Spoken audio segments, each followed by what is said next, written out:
Hi, John. Great to have you with us. We've got Mike Pandey with us as well. We've just been seeing some stunning pictures of the tiger and the tigress. Now, you and Mike are making this film, Return of the Tiger. What really prompted you to get involved with this? Sorry, I didn't get that. John? Oh, of course. Mike and me have been wanting to get onto this project since a long time. And, Mike's a true hero of this country. He's been going out there, trying to get permissions so we can get the shoot on the floors. It's a documentary I want to produce. I love tigers. I've always been obsessed by tigers. And I'm happy that we're going to finally see the light of day on this documentary, thanks to Mike. So we're going to make this happen. Mike, what's it about? I think it's a great moment for all of us, and Veena Kakfo especially has given us the permission, and we are now partners with the government of India. Ambika Soni was the first minister who actually went out of the way, worked very hard with Raghu Menon, DP Reddy, her team, and said, okay, this is going to be a national effort at bringing about a tiger to generate awareness, because goodwill alone is not enough. Good intentions are not enough. Let's sensitize the grassroots people in the simplest way possible, minus the jargon. And that's what we are trying to do. And Mike, many of your earlier films have created awareness and created change in policies. I think 5 times we have brought legislation. 5 legislative changes based on your films. That's right. And once globally on the whale shark at CITES in Santiago, the whale shark brought global protection for the whale shark, which was being slaughtered in India also, because that's a migratory creature, and we were slaughtering 1,200 whale sharks in 1 year. And for the first time, a marine species was protected because of a film. And then we are working on elephants, and John and I are working on elephants also in Maharashtra, trying to create a home for the elephants. So when you ask for permission to film, it's just not to make a film, it is to have an impact with that film. Yes, the idea is to make a film things, yeah, that touches the hearts and minds of people. Yeah. And the idea is to reach people in the simplest way possible, to explain to them why it is important to save a tiger or a honeybee or a shark or a whale. Right. And it's only when I believe, really sincerely believe, and John will agree with me, that it's only when people understand, they respect, and what they respect, they protect. Yeah. It's so simple. Hi, John. This is Amitabh. I never knew that you were involved in such activities as well. Other activities? No. You mean as well as... Oh, sorry. Hi, sir. Hi. How are you, John?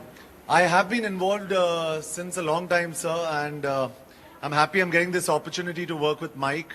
And thanks to NDTV, we've got an opportunity to give it a platform.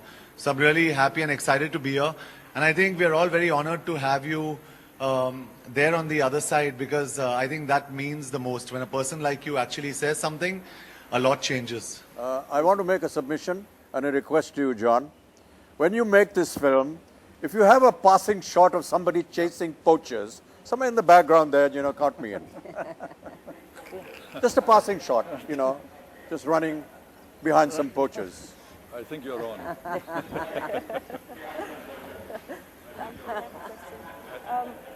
I wonder if John can hear me, but he's been a spokesperson for still PETA. trying to hear what I just said. He feeds a lot of dogs and stray dogs and stuff on the streets of Bombay. He's been involved in this tiger effort. He came earlier on our first campaign as well, and he was on a panel and he spoke about the tigers. I just want to know what inspires you, what started you off into doing this? On the tigers? Yeah, sorry, I must apologize. The audio here is not very clear, so I'm just trying to grasp whatever I can. Beverly's here, yeah. What inspired me was, I've always loved animals, and my mom feeds about, 200, 250 stray dogs a day. And we try and make sure that the cities are kept clean so that there's no procreation happening as far as dogs go. But animals have always inspired me, and with the help of Mike, like Mike said, we found a home for a number of elephants that were smuggled from Karnataka into Maharashtra. We'd like to start a movement for tigers, and just like tigers, we'd love to do the same with other animals as well. But tigers is a need of the hour, because as far as our census goes, we've got about 1,706 or around that many left. So I don't know how long they'd last. So it's great to have all of us here. I think that's inspiration enough. Right, John, Mr. Bachchan very kindly has volunteered his services for your film to be chasing poachers, so I'm sure that's the easiest offer you've ever had to accept, which is a major step forward. I think that's on national television, so I've got proof also that Mr. Bachchan's going to do this for us. I'm so happy. No, it's great to have him on our side. No, this is not just a vacant promise, John. This is actually, I really want to be involved.